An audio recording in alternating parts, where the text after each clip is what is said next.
அண்மை செய்தி. இலங்கை கடற்படையினரால் தமிழக மீனவர்கள் கைது செய்யப்படும் விவகாரம் தொடர்பாக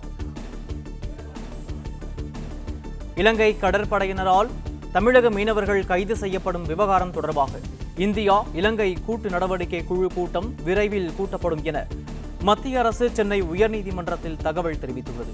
கூடுதல் விவரங்களை நமது செய்தியாளர் ஆனந்திடம் கேட்கலாம். ஆனந்த், வணக்கம். முழுமையான விவரங்கள் என்ன? வணக்கம்.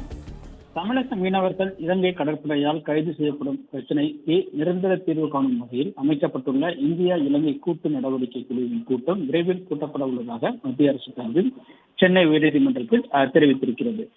கச்சத்தீவு பகுதியில் மீன்பிடித்துக் கொண்டிருந்த ராமநாதபுரத்தைச் சேர்ந்த 6 மீனவர்களை இலங்கை கடற்படையினர் கடந்த ஜனவரி 22 கைது செய்தனர். அவர்களை விடுவிக்க நடவடிக்கை எடுக்க மத்திய அரசுக்கு உத்தரவிட வேண்டும் என கோரி மீனவர் பாதுகாப்பு அமைப்பின் தலைவர் பீட்டர் ராயன் சென்னை உயர்நீதிமன்றத்தில் வழக்கு தொடர்ந்திருந்தார். இந்த வழக்கு உயர்நீதிமன்ற பொறுப்பு தலைமை நீதிபதி கிருஷ்ணகுமார் மற்றும் நீதிபதி குமரேஷ் பாபு ஆகியோருடைய அமர்வில் இன்று மீண்டும் விசாரணை கொண்டது.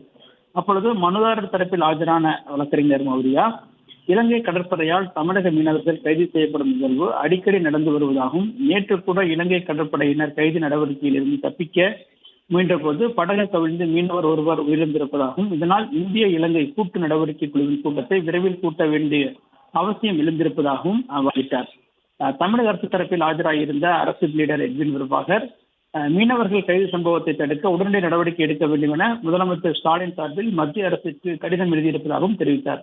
இதனையடுத்து மத்திய அரசு தரப்பில் ஆஜரான வழக்கறிஞர், இலங்கை கடற்படையால் கைது செய்யப்படும் மீனவர்கள் அது தொடர்பான அந்த போக்குக்கு தொடர்பாக இரு நாட்டு செயலக மட்டத்தில் அமைக்கப்பட்டுள்ள இந்திய இலங்கை கூட்டு நடவடிக்கை குழுவின் கூட்டம் விரைவில் நடத்தப்படும் எனவும் தெரிவித்தார்.